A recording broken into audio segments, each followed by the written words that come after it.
bonjour à tous. Donc, Anne Alonso et moi-même, Marie Delaubier, sommes très heureux de vous voir si nombreux pour découvrir ensemble l'exposition virtuelle des 350 ans de Saint-Gobain. Mais avant de rentrer dans cette expo, donc vous comprendrez que cette séance va se passer en fait complètement en ligne sur Internet. On va naviguer ensemble dans cette grande exposition que nous avons créée pour les 350 ans de Saint-Gobain. Mais avant de rentrer dans cette exposition, je voulais vous parler d'une autre exposition et vous inviter place de la Concorde du 15 au 31 octobre. Donc ça vient très vite. Donc on fête en France, à Paris, nos 350 ans, après un périple à Shanghai, São Paulo, Philadelphie aux États-Unis. Nos pavillons magiques arrive place de la Concorde pendant 15 jours, ouvert gratuitement à tous. Et donc là, c'est une féerie que nous installons place de la Concorde. C'est d'une certaine manière notre futur, notre vision d'avenir, notre capacité aussi à imaginer et à créer, que nous avons voulu partager avec le plus grand nombre. On considère que Saint-Gobain, qui est quand même une des plus anciennes entreprises françaises, la plus ancienne du CAC 40, Saint-Gobain fait partie du patrimoine national. Saint-Gobain a participé à l'écriture de plusieurs pages de l'histoire de France. Dans la mémoire collective, le nom de Saint-Gobain évoque quelque chose à tout le monde. Alors aujourd'hui, Saint-Gobain a beaucoup évolué, a beaucoup changé, s'est beaucoup diversifié. Mais Saint-Gobain a toujours gardé son âme, a toujours gardé ce souci aussi des origines, de ce chemin qu'il avait parcouru.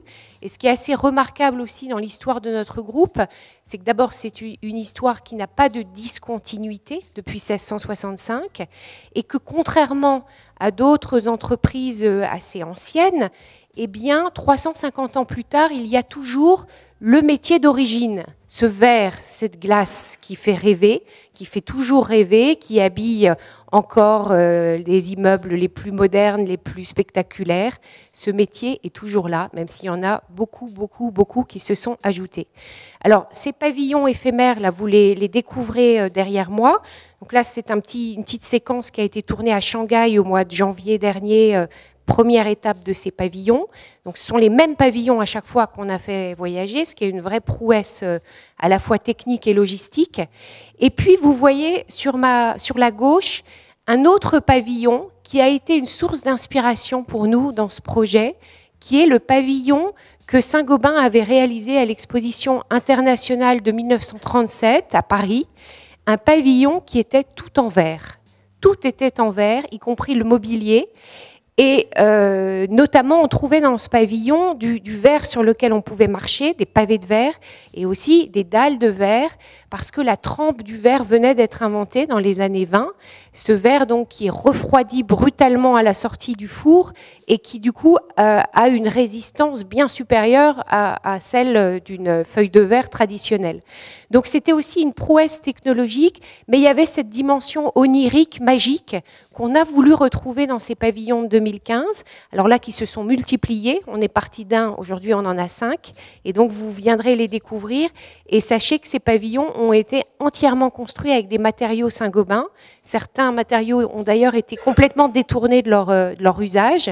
Et donc on a essayé de créer une vraie féerie qu'on a voulu partager gratuitement avec nos concitoyens et tous les touristes aussi qui passeront par la place de la Concorde.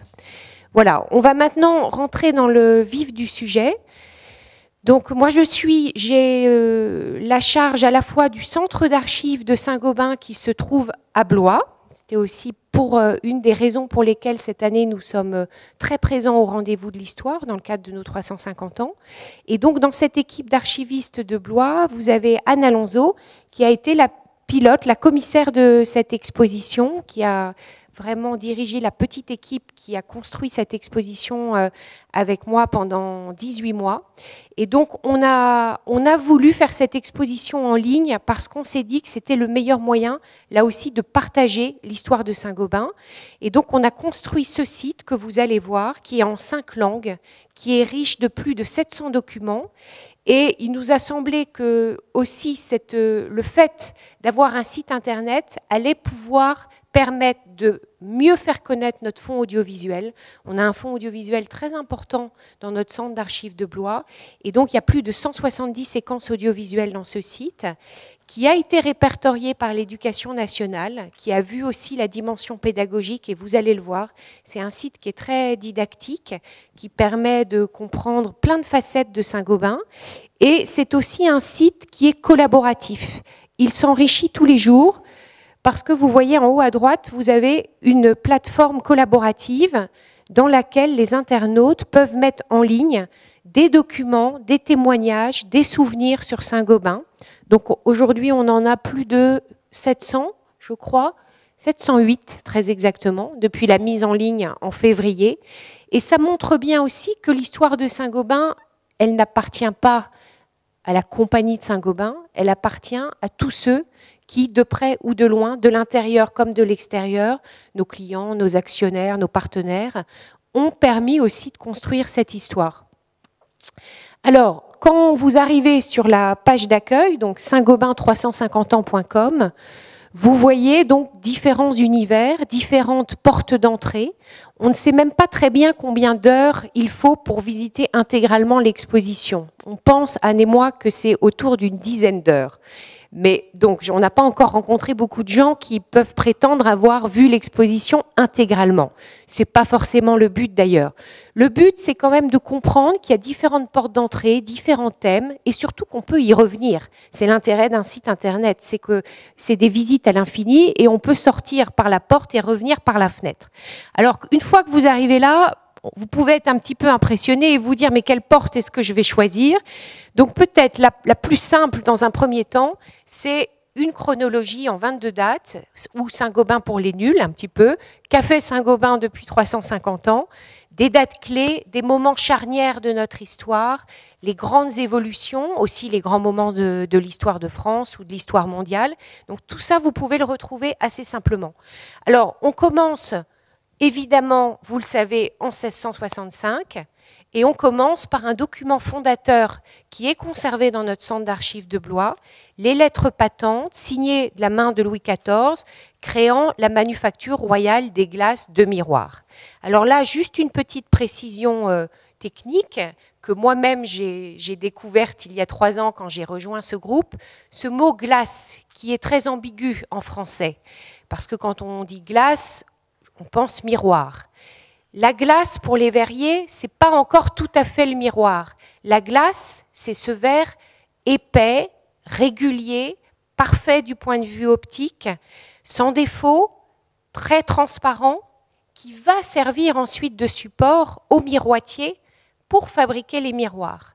Donc, il y a cette ambiguïté qui est renforcée en plus par la Galerie des Glaces de Versailles, qui est sans doute notre commande la plus célèbre, en 1684, et donc toujours cette ambiguïté dans le mot glace.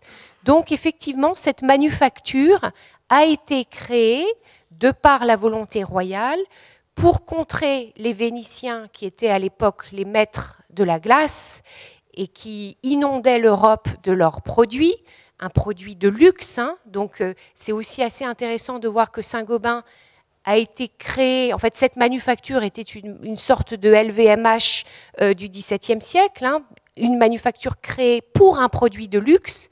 Et l'intelligence de Saint-Gobain, et ce qui explique sa longévité, c'est que Saint-Gobain, assez tôt, va avoir l'idée de se diversifier, va aussi profiter de révolutions architecturales majeures et va saisir toutes les occasions de diversification, d'expansion, va sortir assez tôt du territoire aussi, dans les années 1850, première implantation en Allemagne.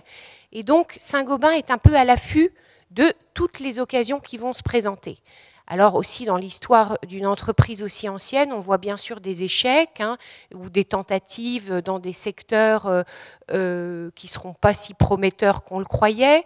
Donc, il y a un mouvement incessant de diversification et de recentrage. Mais comme je vous le disais tout à l'heure, toujours cette permanence du verre, de la glace. Mais cela dit, la glace, on va le voir, en 350 ans, elle s'est aussi beaucoup métamorphosée entre cette glace qui servait à fabriquer des miroirs et aujourd'hui les verres à très haute technologie que nous fabriquons pour toutes sortes d'usages. L'autre date importante du début de cette histoire, c'est l'arrivée dans le village de Saint-Gobain, qui a laissé son nom à notre entreprise, village qui existe toujours en Picardie, entre Laon et Soissons. Donc nous arrivons à la fin du XVIIe siècle dans ce village pour deux raisons principales. C'est un village très reculé, très loin des regards indiscrets. Or, à cette époque, on avait découvert un nouveau moyen de fabriquer de la glace qui était le coulage en table. Avant, on soufflait la glace et le fait qu'on la souffle faisait que les dimensions étaient limitées, puisque limitées par le souffle humain. Et là, un certain Lucas de Neuhoux, et en même temps, à la même époque, d'autres que lui, trouvent un nouveau procédé qui consistait à verser sur une table métallique du verre en fusion, et donc à repousser ainsi les dimensions de cette glace. Et donc, ce procédé était assez révolutionnaire. C'est la première grande innovation de rupture de Saint-Gobain. Et donc, on préférait l'exploiter à l'abri des regards indiscrets. Donc, le village de Saint-Gobain, de ce point de vue, était pas mal choisi. Et puis, Saint-Gobain se trouvait à côté d'une énorme forêt. Et quand on est verrier, on a besoin de bois pour ces fours qui tournent, qui sont allumés jour et nuit, 365 jours par an. Donc, on va y revenir plus tard, puisque Anne va vous faire une démonstration de cette manufacture des glaces en fonctionnement en 1785, que nous avons reconstituée avec les techniques du numérique, justement, et grâce aussi à toutes les recherches dans nos fonds d'archives, les publications de Maurice Hamon, ici présent, qui s'est beaucoup intéressé au fonctionnement, justement, de la manufacture des glaces au XVIIIe siècle. Alors, Saint-Gobain, au XVIIIe, va beaucoup prospérer parce que la glace, le miroir, va se banaliser un petit peu plus. Je ne vais pas vous faire croire que tout le monde au XVIIIe siècle avait un miroir, ce serait faux, mais c'est quand même un produit qui a tendance à se répandre. Donc la manufacture va en profiter. D'ailleurs, je vous invite cet après-midi à venir écouter Maurice Hamon qui va faire une conférence sur Madame Geoffrin. Madame Geoffrin, qui était une grande actionnaire de la manufacture au XVIIIe siècle et qui a beaucoup utilisé son entre-gens, notamment pour obtenir le renouvellement des privilèges de la manufacture quand ces privilèges devaient être renouvelés à Versailles. La manufacture va traverser tant bien que mal la Révolution française, période difficile. Et puis, je vous le disais, au XIXe siècle, deux mouvements très importants. Un premier mouvement de diversification dans le secteur de la chimie. Pour fabriquer du verre, il faut de la soude. Donc Saint-Gobain avait acquis des soudières pour se procurer la soude artificielle. Et la manufacture va comprendre aussi qu'elle peut commercialiser cet excédent de soude. Et c'est comme ça que Saint-Gobain va prospérer tout au long du XIXe siècle dans ce secteur chimique. C'est aussi pour cette raison que le nom de Saint-Gobain était très connu dans les campagnes dans la première moitié du XXe siècle à cause des engrais chimiques et de ces sacs sur lesquels on voyait le nom de Saint-Gobain et les salamandres qui étaient l'emblème des activités chimiques du groupe. Et puis, deuxième mouvement important, l'expansion hors de France, les premières implantations industrielles hors de France, même si dès le XVIIIe siècle, Saint-Gobain pouvait exporter ses produits parfois dans des contrées très lointaines. Mais les premières implantations industrielles, il faut attendre les années 1850 avec l'Allemagne et la fusion avec une entreprise rivale qui s'appelle Saint-Quirin et qui apporte dans son giron l'usine de Mannheim en Allemagne, usine que nous avons toujours. Je voudrais vous faire écouter Paul Nettesson, qui est aujourd'hui à la retraite, mais qui était notre délégué pour l'Allemagne et l'Europe centrale. Et Paul Nettesson, qui est d'origine néerlandaise et donc qui a fait une partie de sa carrière en Allemagne, répond à la... Alors c'est 1 minute 17, Anne. Répond à la question travailler pour une entreprise française. Bon, bien sûr, Comment ça se passe de travailler pour une entreprise française en Allemagne? Je considère que je ne travaille pas pour une société française en Allemagne. Je travaille pour Saint-Gobain en Allemagne. Et Saint-Gobain en Allemagne est une société française établie en Allemagne depuis très longtemps et qui a toutes les qualités d'une société française combinées avec toutes les qualités d'une société allemande. Saint-Gobain a survécu 3 guerres entre les 2 pays, s'est remis sur ses pieds à chaque fois, a fait un développement très important de ses activités en Allemagne, surtout sur les 20 dernières années, avec succès. C'est une entreprise de laquelle je suis extrêmement fier d'y appartenir, d'avoir eu le privilège de le gérer pendant 13 ans et dont je prédis un avenir brillant. Voilà, deux petites précisions. Le mot fierté que vous entendez, ce mot fierté, c'est un mot qu'on entend beaucoup dans la bouche des collaborateurs de Saint-Gobain, y compris ceux qui ont rejoint le groupe plus récemment, qui peuvent appartenir à des filiales qui ont elles-mêmes leur propre culture d'entreprise, leur propre histoire, que Saint-Gobain n'a jamais cherché à gommer. Et ces histoires, en fait, se raccrochent à la grande histoire, entre guillemets, de Saint-Gobain, une entreprise qui a 350 ans. Et dans des pays comme les États-Unis aussi, le fait d'avoir 350 ans, c'est quelque chose qui suscite évidemment le rêve et l'admiration. Autre précision, Paul Nettesson a la particularité de faire partie d'une dynastie Saint-Gobain, entre guillemets, puisque son père était aussi délégué pour l'Allemagne et l'Europe centrale après la guerre. Et ce n'est pas rare chez Saint-Gobain de voir des collaborateurs qui ont, des personnes de leur famille qui ont fait leur carrière chez Saint-Gobain. Saint-Gobain est encore un groupe où on fait des carrières longues, en fait. Et il y a un attachement très fort des collaborateurs pour ce groupe. Si je dois en donner un exemple, c'est aussi le fait qu'on ait des amicales de retraités très dynamiques, qui ont des locaux dans l'entreprise, qui sont accueillis très régulièrement, qui sont chez elles en fait. Et toutes les festivités là, que nous organisons, notamment à l'occasion des pavillons à Paris, eh bien, elles sont aussi organisées avec les amicales de retraités. Tous les anciens collaborateurs sont associés et reviennent pour beaucoup avec grand plaisir dans la maison mère.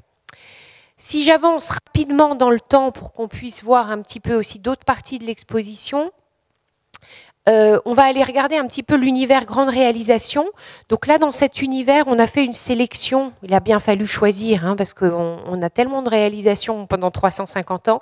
Donc on a choisi des réalisations assez emblématiques, et pas seulement dans le domaine de l'architecture. Donc vous verrez aussi le Concorde, vous verrez le Normandie, vous verrez des œuvres d'art, vous verrez des vitraux, vous verrez la réalisation de la salle à manger de l'Élysée par Pierre Paulin, à laquelle Saint-Gobain a apporté une petite contribution. Donc c'est un bon moyen aussi de voir en 350 ans un petit peu tout ce que nous avons pu faire, et aussi comment nous avons saisi les grandes évolutions architecturales. Par exemple, la révolution de l'architecture de fer et de verre au XIXe siècle, évidemment une aubaine pour Saint-Gobain, une aubaine que ses gares, avec ses grandes verrières, ses bibliothèques, ses musées, et tous ces grands bâtiments publics. Évidemment, on a tous en tête le Grand Palais, par exemple, et ce type, la gare d'Orsay aussi, qui doit être dans les grandes réalisations.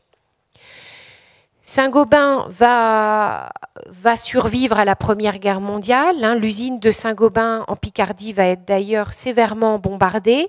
Avec les dommages de guerre, on va pouvoir aussi construire une nouvelle usine après la guerre, qui est toujours dans le giron de Saint-Gobain, l'usine de Chantraine, près de Paris. Et au début du XXe siècle, alors le XXe siècle, c'est un siècle fascinant dans l'histoire de Saint-Gobain, parce que c'est un siècle où tout s'accélère, où il va se passer énormément de choses. Et donc le début du XXe siècle est caractérisé par le fait que Saint-Gobain, là, va saisir toutes les occasions de tous les produits verriers. Saint-Gobain va s'y intéresser, que ce soit l'optique, que ce soit la laine de verre, que ce soit les bouteilles. On va racheter beaucoup de verreries familiales à cette époque. On va s'intéresser aussi aux réfractaires. Les réfractaires, ce sont ces pièces qui sont capables de résister à de très très hautes températures et qui constituent les fours verriers et des fours aussi d'autres activités de l'industrie. Et puis, qu'est-ce qui arrive au début du XXe siècle? la voiture, bien sûr.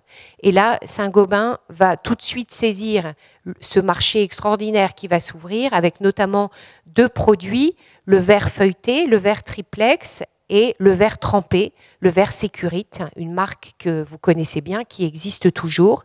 Et là, ces process industriels, vous pouvez les retrouver dans l'univers transformation de la matière.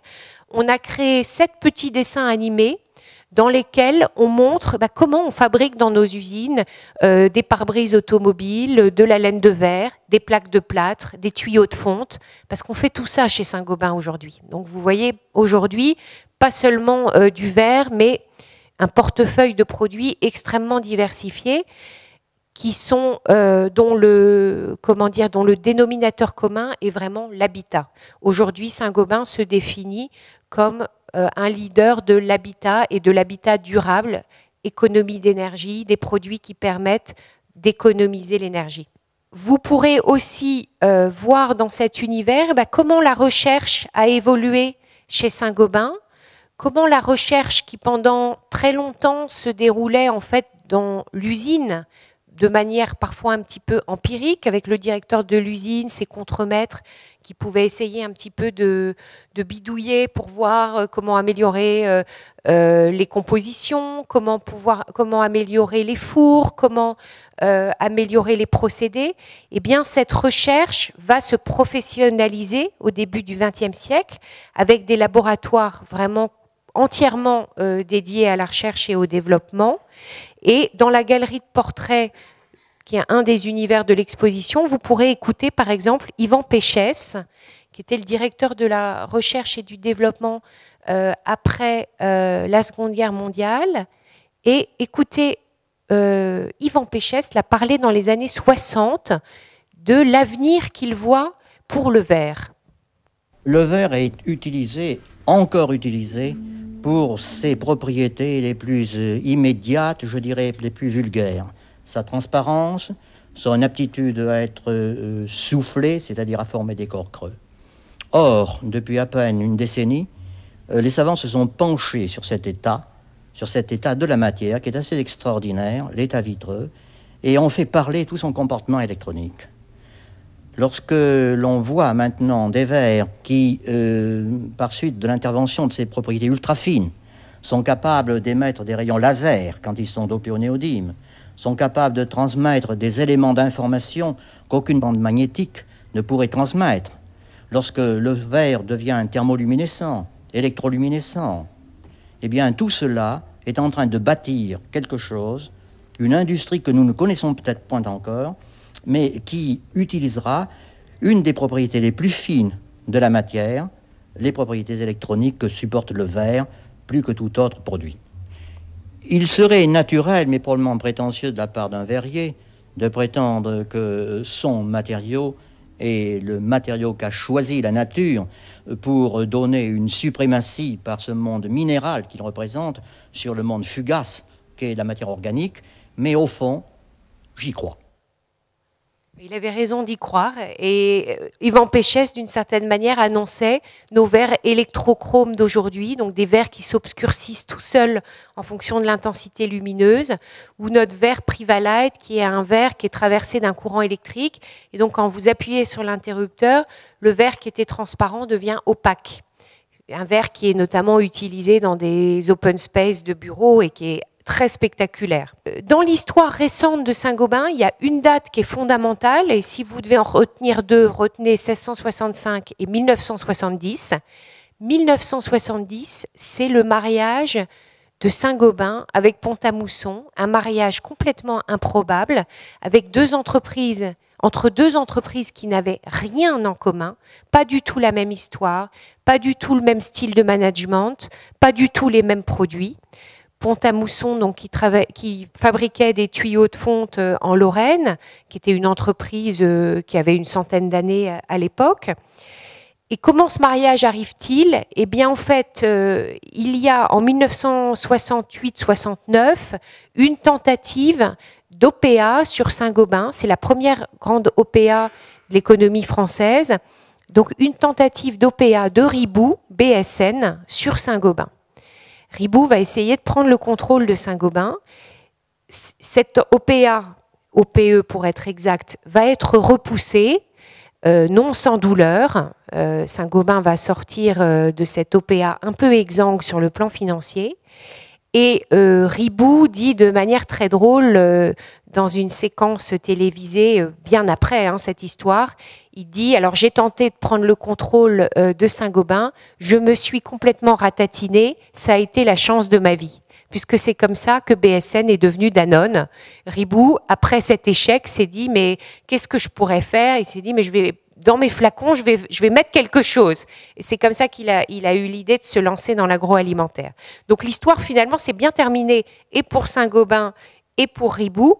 Donc Saint-Gobain sort un peu exsangue sur le plan financier, et là, Suez, qui était à la fois proche de Saint-Gobain et proche de Pont-à-Mousson, a l'idée de faire en sorte que ces deux entreprises se rapprochent, ce qui va arriver en 1970. Et donc, c'est Roger Martin, le patron de Pont-à-Mousson, qui va prendre les rênes du nouveau groupe et qui va beaucoup réorganiser ce groupe. Et aujourd'hui, chez Saint-Gobain, enfin dans ces amicales de retraités, justement, vous pouvez croiser pas mal de gens qui ont connu cette époque, cette grande époque, et qui vous racontent parfois avec des anecdotes assez savoureuses les premières réunions entre les équipes Pont-à-Mousson, les équipes Saint-Gobain, avec quand même, si vous voulez, des équipes Pont-à-Mousson qui étaient beaucoup moins nombreuses, mais qui avaient clairement le pouvoir et qui expliquaient aux Saint-Gobain comment on allait faire. Tout ça a été un peu douloureux au début, un peu difficile, avec ces deux cultures d'entreprise très différentes, comme je l'ai dit. Et puis, le mariage de raison va devenir un mariage d'amour. La greffe va prendre. Maurice Hamon a aussi un peu contribué à créer une culture d'entreprise commune en créant donc ce centre d'archives à la demande de Roger Martin, ce centre d'archives à Blois qui allait regrouper les archives de Pont-à-Mousson, les archives de Saint-Gobain et puis les archives des filiales françaises du groupe. Et donc, ce centre d'archives est aujourd'hui encore une maison commune pour toutes les activités du groupe qui viennent s'y retrouver et qui peuvent à la fois découvrir leur histoire et puis des documents aussi sur leur propre histoire parfois. Et donc maintenant, là, je voudrais vous faire découvrir la figure de Roger Martin, donc ce grand patron qui va beaucoup marquer le groupe. Et il faut savoir qu'aujourd'hui encore, dans notre organisation, nous avons beaucoup de choses qui sont un héritage direct de ces réorganisations qu'a faites Roger Martin. Vous allez reconnaître la jeune journaliste. C'est une affaire d'homme. L'entreprise est la plus fatale et la plus ancienne des cellules sociales. L'homme doit travailler pour vivre et l'entreprise, elle est faite du travail des hommes, de leur aptitude à travailler ensemble. Et vous, alors, vous vous considérez comme le dieu horloger de cet immense engrenage humain? Merci pour le dieu. Je n'aime pas beaucoup le mot d'engrenage. Je préfère l'idée d'élan. Alors, si vous voulez un mot, prenez le mot de pulsion. Dans le fond, c'est un métier très politique. C'est un métier très politique dans le sens le plus noble du terme, dans le sens de gestion de la cité. Dans la rue, avec les glaces, les vitres, les tuyaux, les robinets, enfin, je suis obligée de penser à vous tout le temps, ça va devenir une obsession. Et elle risque de durer parce qu'il y a sans cesse de nouveaux marchés qui s'ouvrent. Regardez l'automobile, elle est depuis toujours l'un de nos grands clients pour ses vitrages. Et puis, il y a le Grand Large, il y a le Moyen-Orient qui baigne dans l'or du pétrole, mais qui découvre à quel point il souffre de la pénurie d'eau.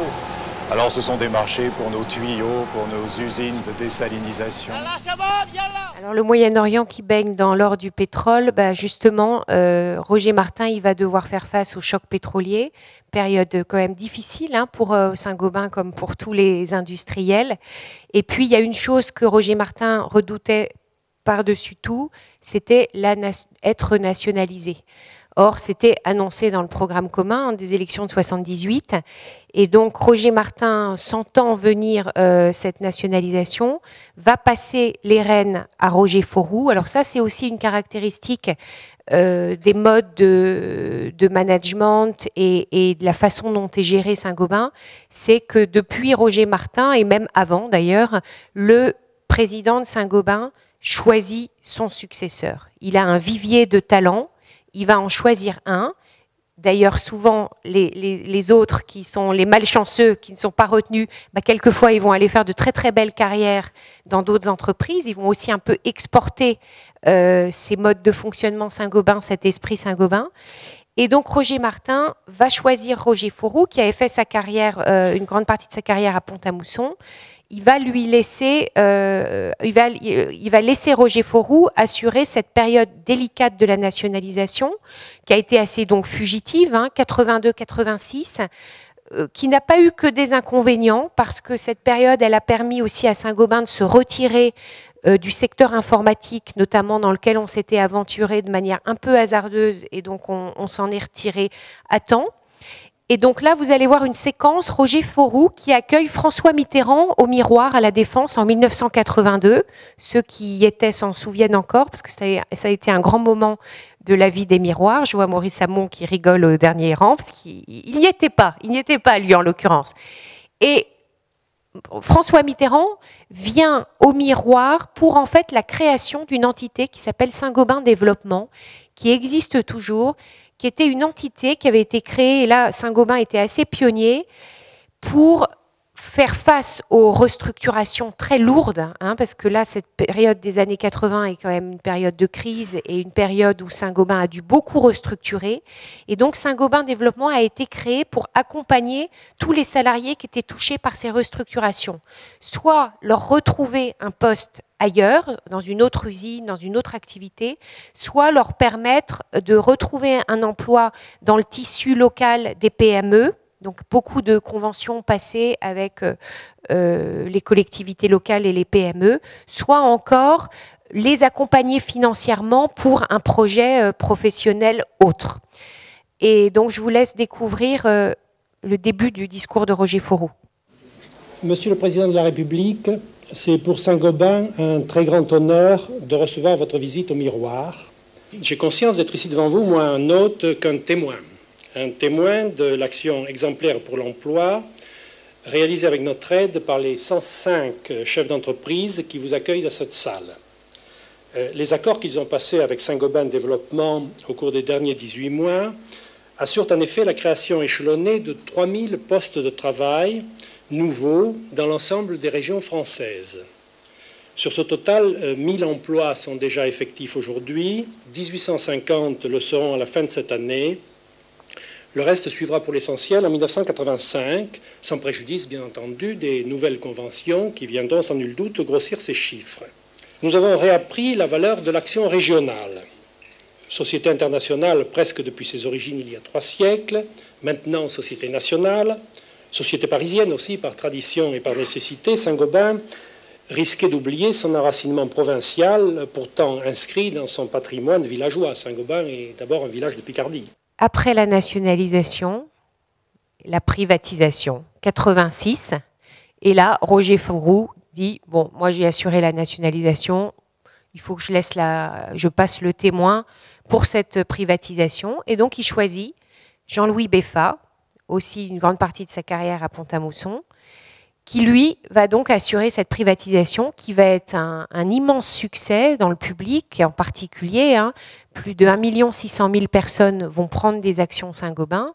Alors il y avait une campagne de communication et de publicité, je dois dire, dantesque. Vous avez quelques spots publicitaires dans l'exposition qui aujourd'hui nous font beaucoup rire et que j'ai eu l'occasion de remontrer à l'Assemblée Générale des Actionnaires cette année. Et dans la salle, je savais très bien qu'il y avait beaucoup de gens qui avaient pris leurs actions à cette époque-là et qui se souvenaient sans doute de ces spots publicitaires assez drôles où on voit toutes sortes de personnes dire Saint-Gobain, j'achète, etc. Et donc, grand succès pour cette privatisation. Cela étant, Jean-Louis Beffa, là aussi, a quand même pas mal de pain sur la planche. Toutes les activités ne sont pas florissantes. Il va beaucoup, il l'a d'ailleurs raconté un petit peu lui-même lors des tables rondes auxquelles il a pu participer hier. Et donc, il va complètement revoir tous les actifs de Saint-Gobain. Il va se séparer de certaines activités. Et puis, il va faire des acquisitions majeures, 3 acquisitions majeures. La première, c'est une entreprise américaine qui s'appelle Norton, qui était très ancienne aux États-Unis, qui était spécialisée dans les abrasifs, donc des produits à la fois pour les artisans, le bâtiment, mais surtout pour l'industrie. Et surtout, en 1996, alors là, Jean-Louis Beffa fait absolument la révolution chez Saint-Gobain, il acquiert le groupe Polyette. Et Polyète, c'est une autre planète. Polyète, c'est la planète du négoce de matériaux de construction. C'est tous les points P, les lapairs aussi, donc que vous connaissez bien, hein, qui sont toujours dans le giron du groupe et qui représentent aujourd'hui 46% du chiffre d'affaires de Saint-Gobain. Donc c'est un tournant vraiment important, sachant que cette activité de négoce, aujourd'hui, nous l'avons dans toute l'Europe et puis au Brésil aussi, par exemple. Mais à l'époque, c'est quand même un choc pour beaucoup, notamment d'ingénieurs, des industriels, qui se disent mais qu'est-ce qu'on va faire dans ce négoce de matériaux de construction? C'est une autre culture, c'est évidemment d'autres produits, c'est d'autres marges, c'est d'autres façons de faire, etc. Et là aussi, la greffe a bien pris finalement, et la distribution a toujours aussi sa culture propre, etc. Mais c'est finalement assez bien acclimaté au monde industriel de Saint-Gobain, lui a beaucoup apporté aussi par sa culture client. Et puis le monde industriel, en revanche, a apporté au monde de la distribution par ses qualités de productivité, d'efficacité, de sécurité aussi. C'est grâce aux règles draconiennes qui existent dans les usines en matière de sécurité que ce monde des agences point P, etc., a énormément progressé sur le plan de la sécurité. Voilà. Autre révolution que Jean-Louis Beffa va faire, c'est l'internationalisation. Quand il arrive en 86, le groupe est présent dans 18 pays, essentiellement en Europe. Quand il va transmettre le flambeau, 64 pays. Donc un saut incroyable qui va être évidemment rendu possible par la chute des rideaux de fer, par l'ouverture de la Chine. Mais Jean-Louis Beffa, très vite, il est à l'affût et il comprend qu'il faut absolument aller dans ces pays. Il a dit d'ailleurs hier cette phrase, il a dit le rôle d'un dirigeant, c'est de comprendre les grandes mutations mondiales avant ses concurrents. Et donc lui a toujours été extrêmement à l'affût de toutes ces ouvertures qui se faisaient. Pour terminer mon exposé, avant de laisser la parole à Anne, je voudrais vous faire écouter Jean-Louis Beffa en 87, première Assemblée générale des actionnaires post-privatisation, et 2010, Assemblée générale des actionnaires, où Jean-Louis Beffa fait ses adieux avant de laisser la place à Pierre-André de Chalandard. Mesdames, Messieurs, l'Assemblée générale d'aujourd'hui marque pour Saint-Gobain, qui a déjà un grand passé, un nouveau départ. Avoir 1,5 million d'actionnaires nous crée des responsabilités nouvelles, qui sont d'ailleurs mutuelles. Mais le retour devant le marché financier n'est pour Saint-Gobain qu'une étape dans une longue continuité industrielle. Ce retour, nous l'avons préparé en essayant tout simplement d'être de bons industriels. Vous nous avez fait confiance, nous nous considérons comptables de cette confiance. Nous sommes à la fois vos mandataires et vos gestionnaires. En devenant actionnaire de Saint-Gobain, vous avez fait un investissement. Ce mot a un sens particulier dans la bouche d'un industriel. Ça veut dire que Saint-Gobain doit prendre de la valeur. Notre stratégie, notre gestion n'ont que ce but. La valeur de votre investissement doit s'apprécier non seulement à court terme, l'évolution de notre cours de bourse est favorable, mais aussi, je le rappelle, à long terme. C'est dans la nature des choses industrielles. Ce qui fait la valeur de votre investissement aujourd'hui, c'est ce que nous avons fait dans nos laboratoires il y a 5, il y a 7 ans. Ce qui fera la valeur de votre investissement, c'est ce que nous préparons actuellement pour les années futures. Dans la vie industrielle, il y a des fluctuations à court terme, il faut que vous le sachiez. Il y a des fièvres du marché, il y a aussi des déprimes. L'important, c'est que la tendance de fond soit orientée à la hausse. C'est à elle que je vous demande d'être attentif. C'est elle qui reflète la valeur réelle et non spéculative de votre société. Mesdames, Messieurs, ce fut pour moi un grand honneur de servir Saint-Gobain. Président, directeur général, puis président du groupe depuis 24 ans. J'ai été, après M. Roger Martin et M. Roger Fauroux, l'un des maillons d'une longue chaîne qui remonte sans discontinuer au XVIIe siècle. Avoir eu une telle responsabilité a été, je le sais, une très grande chance dans ma vie. Mesdames et messieurs, c'est vraiment du fond du cœur que je vous remercie de la confiance que vous m'avez toujours accordée au cours de ce long parcours. C'est émouvant. Il y a aussi deux mots sur lesquels je voudrais insister. C'est ce mot, cette longue chaîne. Ça, c'est très caractéristique de Saint-Gobain. Les dirigeants reçoivent un héritage. Ils ont pour mission de transmettre plus qu'ils n'ont reçu. Et on l'a vu aussi hier dans une table ronde sur la longévité des entreprises. Une des clés de la longévité, c'est le fait que les dirigeants dans les entreprises qui durent, eh bien, sont des dirigeants qui, pour une part, font leur carrière dans l'entreprise et vont rester aux commandes beaucoup plus longtemps que dans d'autres types d'entreprises. Et puis, il ne vous a pas échappé que Jean-Louis Beffa évoque le long terme. Ça, c'est vraiment une chose pour laquelle il a travaillé. Il a travaillé sur le long terme et il a pas mal résisté au marché financier et au mouvement de fond de la financiarisation. Hein, ces investisseurs qui veulent de la rentabilité, du cash, de l'argent tout de suite. Et donc, il a résisté parce que lui, c'est un industriel et il réfléchit à 20 ans, il ne réfléchit pas à 5 ans. Voilà. Je vais laisser la parole à Anne qui va vous expliquer un petit peu. On va revenir, alors on va refaire un saut dans le temps, on va revenir au XVIIIe siècle. Elle va vous montrer un petit peu la manufacture et vous expliquer comment cette manufacture a été réalisée, reconstituée. Et puis, elle va vous montrer aussi un petit bout de l'univers, le monde du travail, qui est un univers passionnant, dans lequel on a essayé de montrer comment on travaille dans nos usines, dans nos sièges sociaux depuis 1665.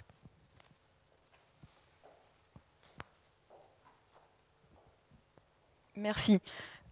Donc, je vais commencer par le monde du travail pour vous expliquer un petit peu comment on a travaillé en fait pour choisir les documents, rechercher, essayer de les comprendre et de les faire partager au grand public. Donc, le monde du travail, c'est une thématique dans laquelle on retrace en fait l'évolution des conditions de travail, de la vie autour du travail, des relations sociales aussi, avec la naissance des premiers syndicats et le développement des relations sociales.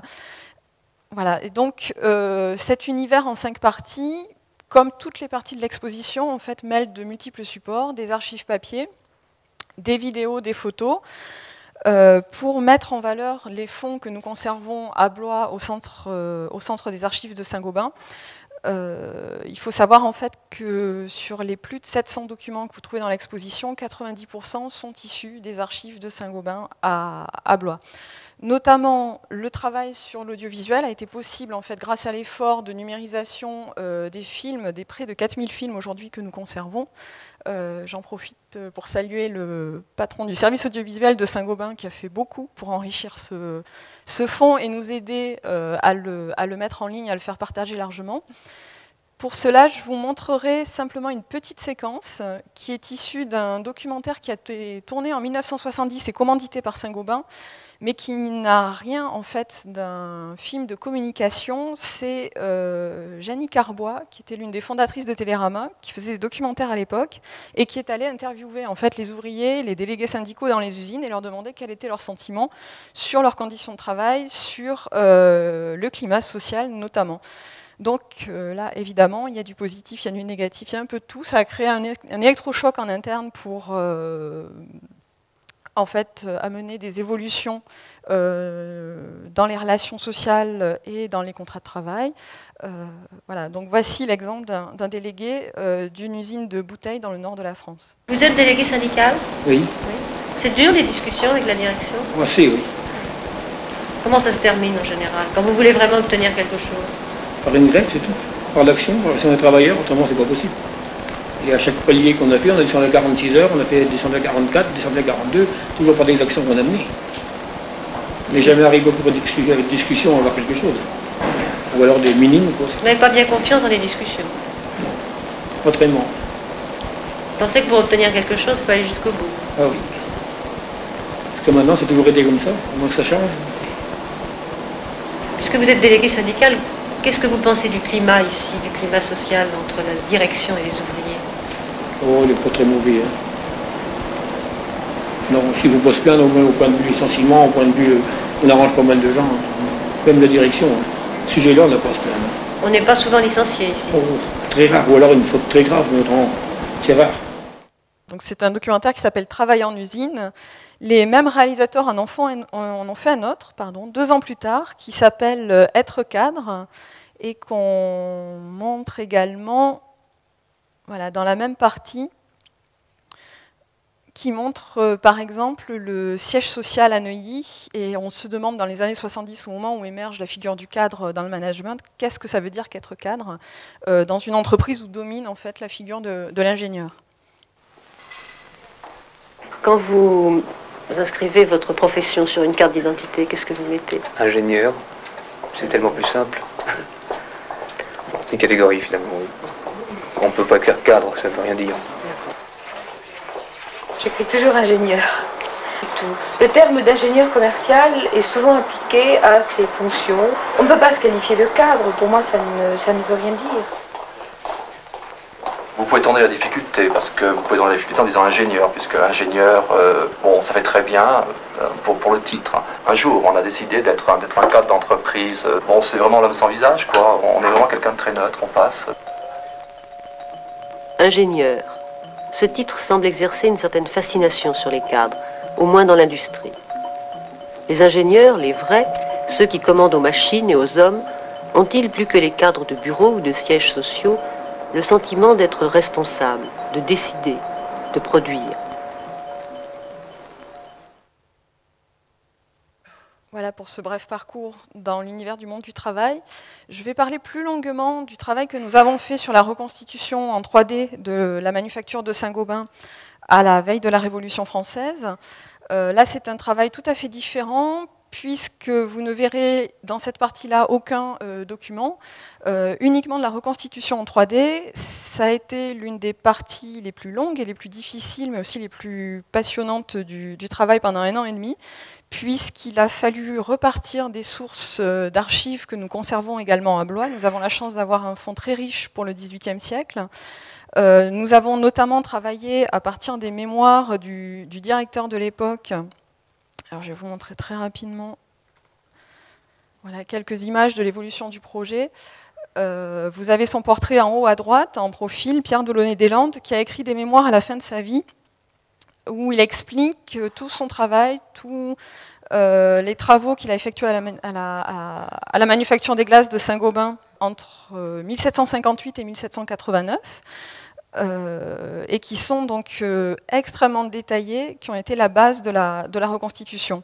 Nous avons aussi utilisé de nombreux plans, des règlements d'atelier, des inventaires, toutes sortes de sources en fait, qui donnent tous les détails dont on a besoin pour une reconstitution et qu'on n'a pas l'habitude de chercher en fait, pour un travail d'histoire économique ou d'histoire sociale au XVIIIe siècle.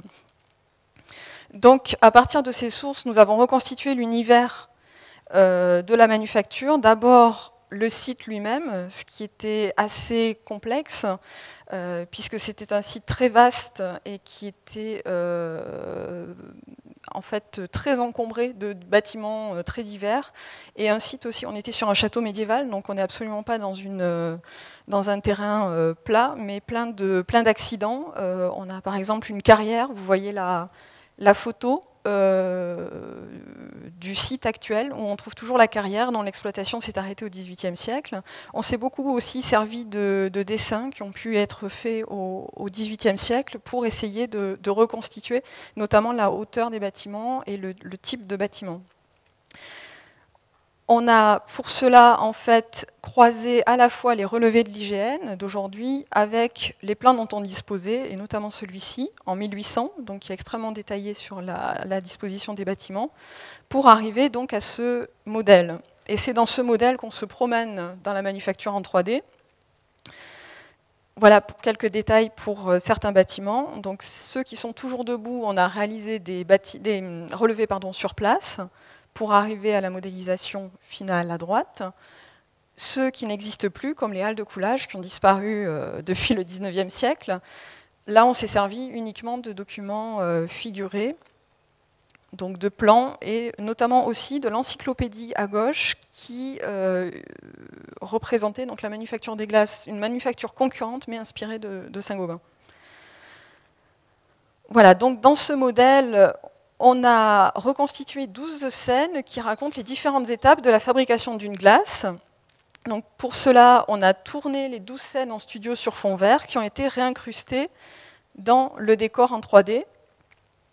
Voilà. Et pour les outils, donc il a fallu faire aussi des recherches très très détaillées, notamment pour les dimensions. Donc vous voyez ici comment on est reparti des plans de 1800 pour recalculer toutes les cotes et pouvoir reconstituer les outils au centimètre près pour avoir des gestes aussi réalistes que possible. Même travail pour les costumes. Et donc je vais vous montrer le résultat final. C'est cette page dans laquelle donc, vous retrouvez les 12 scènes qui sont nos 12 étapes et ce qu'on appelle donc une visite immersive. Donc le principe, c'est que vous n'avez pas la possibilité de vous promener sur l'ensemble du site, mais uniquement sur les quelques lieux identifiés ici sur le plan pour observer une scène. Vous arrivez dans le lieu lui-même, vous avez la possibilité de vous tourner à 360 degrés. On a fait également des bruitages pour donner plus de réalisme à l'ensemble.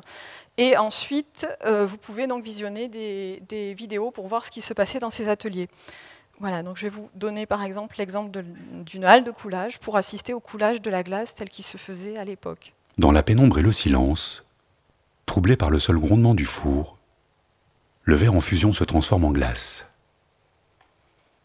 Voilà, donc vous pouvez voir à 360 degrés à quoi ressemble l'intérieur d'une halle de coulage, avec le four où on fabrique le verre qui est ensuite transporté sur la table. On renversera la cuvette. Voilà, donc je vous montre la vidéo. Porté à plus de 1000 degrés, le verre est versé sur la table métallique. 2 ouvriers, appelés teneurs de main, maintiennent les réglettes qui déterminent les dimensions et l'épaisseur de la glace. Le verre est laminé par un rouleau sous la surveillance de 2 grappineurs qui retirent les dernières impuretés.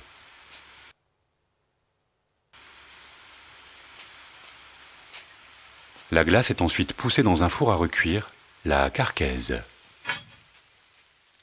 Voilà, la fabrication des glaces comme si vous y étiez.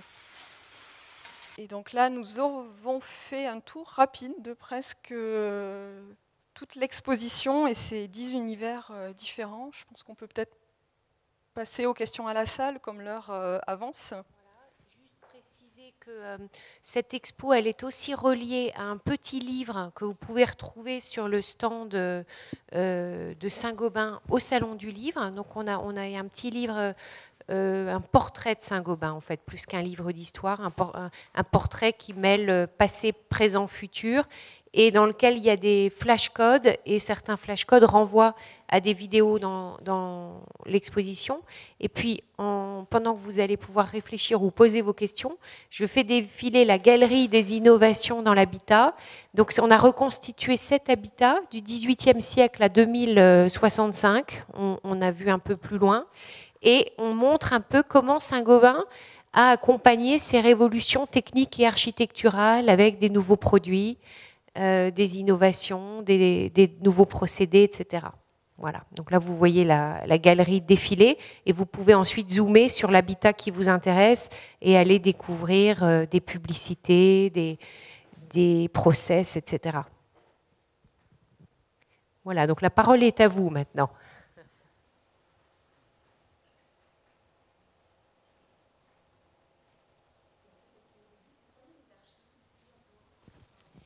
Alors, pour des raisons, comment dire, toutes sortes de raisons.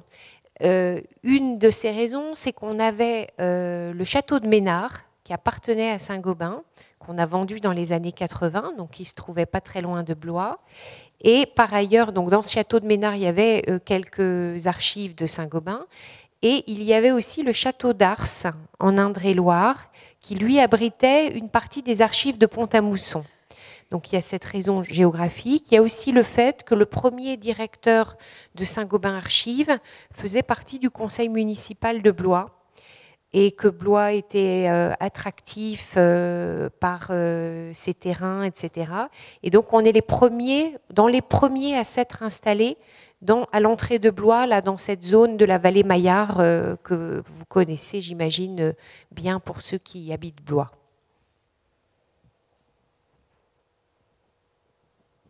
J'en profite aussi pour dire qu'on a ouvert les portes de ce centre d'archives à l'occasion des rendez-vous de l'histoire. On a organisé des visites. Il y a beaucoup de gens qui n'ont pas pu visiter parce qu'il y avait un nombre d'inscriptions limité, mais qu'on va continuer d'organiser régulièrement des journées portes ouvertes pour que vous puissiez découvrir ce lieu et puis les archives qu'il abrite.